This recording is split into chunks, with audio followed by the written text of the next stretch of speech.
Rich, grand final this weekend. After all the work that was put in to get the win at Keighley, what is this week leading up to the final all about for you as head coach? Yeah, we've been speaking about it throughout the playoffs, and it's more or less the work's been sort of done throughout the year. How we want to play, what we expect of the players within our system. So it's all about recovery and just getting the boys ready and recharged and energised for Sunday's game. Of course, all the focus is on the players and the biggest game in some of their careers, but this is your first grand final as a head coach. How are you feeling heading into it? Yeah, look, we've fell short in the last couple of years, and it's always disappointing, but we've given ourselves an opportunity. We've got a real tough team in Workington, again, who are in good form. They got a similar result against Keighley like we did. So again, it's going to be another one of them nail biters, and yeah, just looking forward to it. It's about probably just staying nice and relaxed and making sure the boys are, and everyone just knows their job and their role within the 17. As a player, you obviously reached grand final, Challenge Cup final. What's the key in the build-up? Is it staying composed and sort of playing the game rather than the occasion, if that's possible? Yeah, look, you do get excited. It's one of them, you can't help it. You're in a big game, you want to be excited about taking the field and being out there. But again, making sure you can apply what we're going to ask them to do. Again, not make as many errors. It's for our boys to come back after that first 20 minutes and see out the game as strong as we did. It's credit to them. It's hats off to them. But we can't afford that start against Workington. You get away with it once, but to do it twice, we'd be kidding ourselves if we thought we could kick on and go do that again. Of course, they're side with another young coach themselves in Chris Thorne, and we've beaten them twice in the normal season so far, but that doesn't really count for anything, does it, heading into a grand final? No, Keighley may be thinking like that as well, and probably came unstuck in going about it like that. But for us, playoffs are different. It's like a Challenge Cup game. When you're at the top level, you play it differently, and results and score lines of previous probably go out the window. You've got two desperate teams wanting to achieve something special, be part of a club's history, and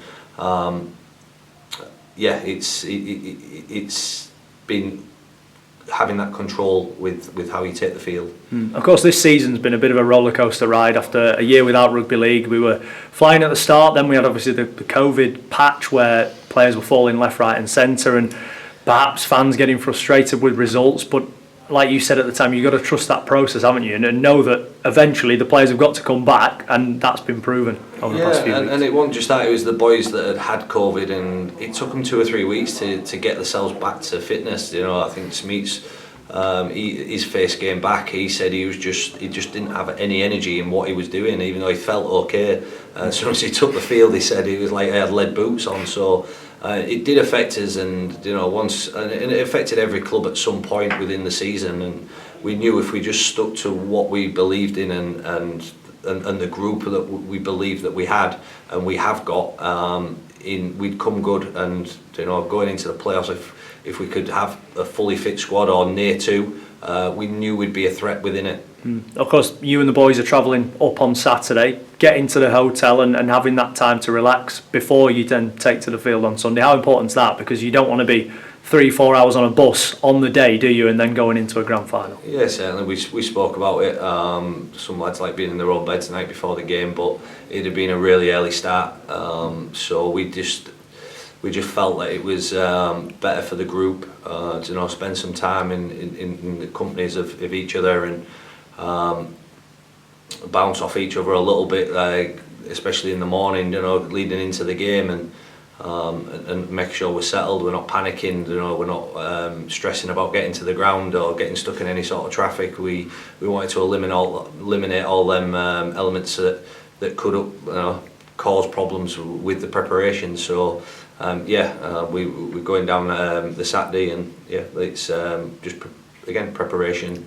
We'll do everything we can for the boys to be ready for that 1 o'clock kick-off. just finally, the fans, of course, were so important at Keighley. We had a couple of home games towards the back end of the season where they were crucial as well. Within 24 hours of the game finishing on Sunday, they've already sold a bus out to travel up to Workington. There's probably going to be a couple more that end up going there as well. Workington have got home advantage, but to have as many away supporters as you could possibly get up there, how important is that going to be for the boys? Yeah, look, it's fantastic. You saw them at Keighley, those falling onto the pitch to congratulate the lads.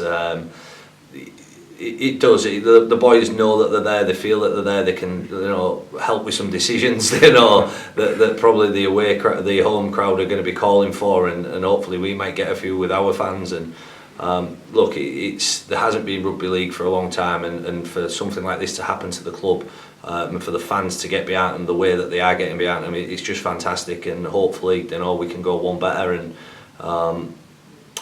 get that promotion, because that's what we've targeted from day one.